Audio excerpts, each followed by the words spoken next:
Inflation, hyperinflation. I mean, I know my favorite ground turkey done went up $2 at Aldi. And then also the toilet paper I usually buy went up by $4. Even though that may seem low, I don't want to spend my money on that. I want to spend my money on something else. Hi, it's Elena of Financialdemics, where I give you the tips and tools to manage your money, increase your savings and your income, and decrease your debt. So what is inflation? Inflation is the increase in rising prices for goods and services, which is really a fall in the purchasing power of money. And then since we're talking about inflation, I keep hearing people talk about hyperinflation. So I'm gonna go ahead and give you that definition. Also, basically, hyperinflation is when the value in prices increase more than 50% in 1 month. Lately, I've been seeing some scare tactic type of things, but just know that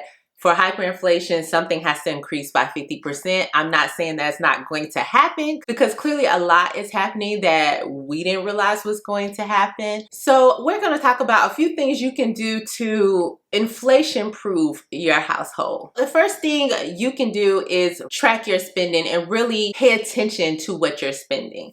Now, I know some people don't necessarily budget, but you could use a financial calendar in this way to help you see how much you're actually spending a month, and really try to determine if you are spending more than you need to on certain items and in certain categories in your budget. You can do this, you know, either using pen and paper, you can use an app, you can use an Excel spreadsheet, but it's best to have an idea of how you're actually spending your money and really keeping a track on what you're spending, if you're spending more, and where you need to make those adjustments, especially when it comes to like your non-essential items. So one area that I have been paying a lot of attention to in the last month is our subscriptions. Just really trying to make sure that we're using everything that we're actually paying for, so we're not wasting any money on things that are not necessary.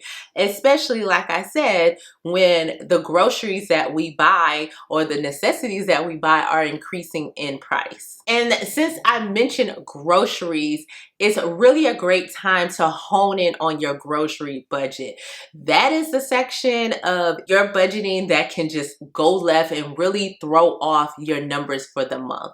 Really make sure that you're being sensible about what you're actually purchasing from the grocery store. Maybe make some adjustments. I can tell you I made some adjustments. Now I'm still buying my ground turkey because, you know, we like to eat pretty healthy in my household, but I definitely didn't pick up some of the little extras. Some of those had to be left at the store because I wanted to make sure that we weren't going over our grocery budget. Another thing you can do is, before you go grocery shopping, make sure you shop your pantry and your cabinets, right? See what you have already, and then buy items that are going to complement those foods so that you can already have like a meal ready to go. And then also make sure you're meal planning. Like maybe you're planning out what you're going to eat for the week, so you're not just buying all sorts of stuff. Because I know for me, one of my habits back in the day was, every time I went to the grocery store, no matter how much I already had, I always would buy spaghetti sauce and spaghetti noodles, and then also make sure that we had some type of ground turkey or ground beef. Always. Like that used to be my thing. Like no matter if we already had some, I was buying some, because that was that quick meal that I knew I could make. Well, now we're not doing that anymore. We're planning out the schedule. Well, I haven't been doing that for a while, but we're planning out the foods, right? I'm more conscious of what we already have in our refrigerator and our freezer, in our cabinets, and I'm making sure that I'm only buying what we actually need to complement those things. This is probably the first time in a while I've seen our pantry go down in canned goods, because we usually would always have canned goods, but the reality is we would have canned goods and we wasn't eating them all.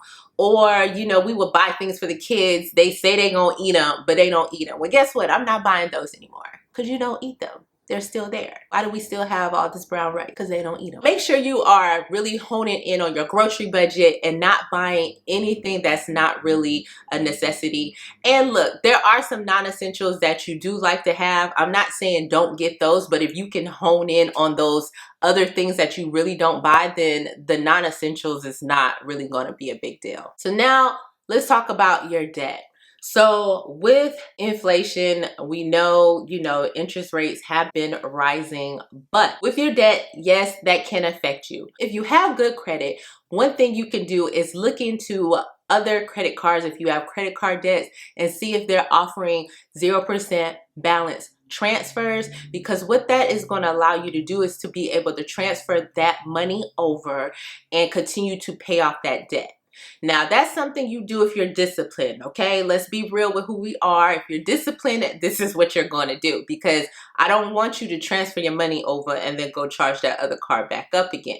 The point is to reduce the amount of interest that you're paying so that you are not going to get hit so hard, and you will have a little bit of extra money, hopefully, in your budget to pay off that debt. And you will be at the point where you could pay off that debt quicker because you're not paying interest. Now, if you are not disciplined or you don't have a good enough credit to be able to transfer to a 0% card, well, now is the time to really look into creating a debt payoff plan. I'll link in the cards below my debt payoff plan playlist where I talk about ways you can set up to pay off your debt, but look into paying off that debt and getting it down as far as possible, because you do not want to be in a position where possibly like some of your credit cards may have a variable interest rate. So now your interest is going up and that's affecting what you have available to be able to buy those necessities. Now let's talk about your savings, or your emergency fund, opportunity fund. We've established this before. I don't care what you call it, just as long as you have something. So let's talk about that. Now, a lot of times when you hear people talking about inflation, they're saying not to keep a lot of money in cash. I want you to understand something. When they are talking, they're not talking about an emergency savings. They're literally talking about on the investing side of things. If you do not have an emergency fund that you are comfortable with, right? Because everybody has their different amounts that they're comfortable with. I talk about having like a 6-month emergency fund, but as we have seen, sometimes you need longer than that. If you're not comfortable with what you have, you might want to start or keep saving, right? So that you get to a point where you're comfortable with what you have in your emergency savings. If you have enough savings that you are comfortable with, you might want to stop saving, right? Because you have enough. So you're going to leave that there. What you're going to do is you are going to invest that money, because investing is going to typically outpace inflation. That is what happened historically. So I'm not saying it's going to happen in this case because I don't know the future, but historically investing outpaces inflation. So you want to invest that money. And just to be clear, I'm not saying take that money out of your e-fund. I'm saying leave what you have in your e-fund up to the amount that you're comfortable with, and any other savings you're doing at this point is going into investing. And since we're talking about investing, I want you to continue to invest and continue saving for retirement. Investing in the stock market can really help protect you against inflation. The market has a history of outperforming inflationary numbers, which is better than necessarily putting your money, your extra money, because outside of your emergency fund, into a savings account, because savings, even if it's high yield, may not be paying the same percentage as what inflation is at the time. So for example, if your high yield savings is paying a 1% interest and inflation is 5%, well, you're losing 4%. And historically, the stock market has a return around 10% on average. So if you do have extra money to invest and you're saving for retirement, then continue doing what you're doing. And if you haven't realized this already, you can always apply these tips so that you can be ready for whatever there is to come in the future.